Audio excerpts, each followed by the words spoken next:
नमस्कार। आपका स्वागत है पंजाब के सी टीवी में। हमारे साथ है तनवीर सादिक जी। उनसे बात करेंगे पीएचई डेली वेजेस में। सर, दोनों तरफ से जो है, अपोजिशन की तरफ से और गवर्नमेंट की तरफ से भी जो है, एमएलएस ने एलिगेशन लगाए हैं पीएचई को लेकर। उमर साहब ने भी जो है वो कहा है कि जो कमेटी बनी है वो उनसे बात कर ले। ईद आ रही है, क्या सरकार एक कदम और आगे जाएगी कि उनको कोई टाइमिंग देगी कि बातचीत के लिए? देखिए, बातचीत तो हो रही है। हम तो चाहते हैं उसमें तो डिप्टी सीएम साहब ने on the floor of the house कहा है कि उनको मिलना चाहिए रिप्रेजेंटेटिव्स को। हम इसमें सियासत नहीं खेलना चाहते हैं, क्योंकि अगर सियासत खेलने होता तो हम इसमें पॉलिटिकल लीडर्स रखते। हमने ब्यूरोक्रेसी इसलिए रखी ताकि इनका मसला जो है जल्द से जल्द हो और ऑथेंटिकली हो जाए। हम इसमें अगर ऐसी बात है तो फिर हम इसको किसी तरीके से 4.5 साल के बाद कमेटी बनाते। अभी इनिशियल है गवर्नमेंट की, हमारा कमिटमेंट है इसमें, हमारा जेन्युइन कंसर्न है कि इनके जो कंसर्न्स है वो एड्रेस हो जाए। और सबसे बड़ी बात है कि जिन लोगों की वजह से ये प्रॉब्लम है, 7 साल कोई नहीं पूछ रहा था, जो यहाँ की जो एलजी हुकूमत, कोई पूछताछ नहीं थी, तब आराम से कर लेते। तब तो ये लोग चार्टर्ड फ्लाइट्स लेते, तब तो जल शक्ति स्कैम हो रहा था, तब करते इनका काम, नहीं किया।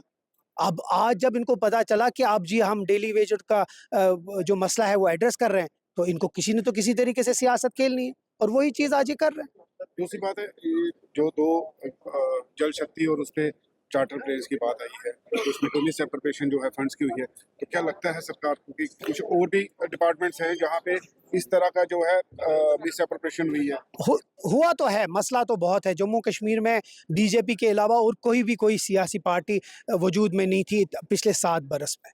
तो मुझे लगता है मिसअप्रोप्रिएशन हुआ है बहुत, और इसी की वजह से हाउस में जो जल शक्ति का जो हाउस कमेटी बनी, वो बनी है। आ जाए उसका रिपोर्ट, वो हाउस कमेटी जब बनेगी पता चलेगा कहाँ-कहाँ कहीं अगर धांधलियाँ हुई हैं, अगर कहीं मिसअप्रोप्रिएशन हुआ है।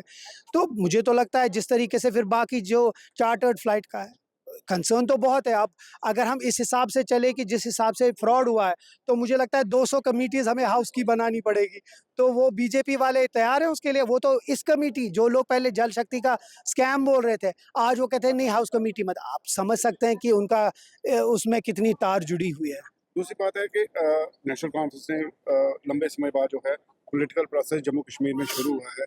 एक अच्छी शुरुआत जो है कश्मीर में शुरू की है कि जो राब्ता कायम किया है। क्या जम्मू में भी ऐसा कोई राब्ता का जो ऑफिस है वो खुलेगा, ताकि जो जम्मू प्रोविंस के जो लोग हैं वो अपने मसाइल लेकर राब्ता ऑफिस तो खुल गया है इधर। चीफ मिनिस्टर साहब ने तो जिस तरह कश्मीर में खोला है, उस तरह जम्मू में भी खोला है। वैसा भी आप देखें, थोड़ा-सा इसको और तेज़ी आ जाएगी, थोड़ी-सी हुकूमत को थोड़ा तेज़ी होने दीजिए, उसके बाद हो जाएगी। बट यहाँ भी राब्ता ऑफिस है जिस तरह कश्मीर में है। हम कोशिश करेंगे कि ग्रीवेंस और बाकी जो सेल्स हैं, उसको भी एक्टिवेट करें।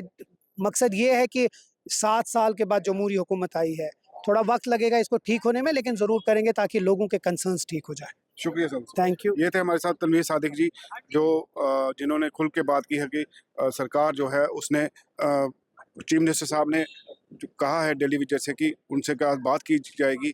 डिप्टी सीएम साहब ने भी कहा है कि डेली वेजर के साथ बात की जाएगी। उम्मीद है कि आने वाले दिनों में जल्द उनके साथ बातचीत होगी, ताकि जो लोगों की परेशानी है और जो डेली वेजर की परेशानी है वो हल होगी। धन्यवाद।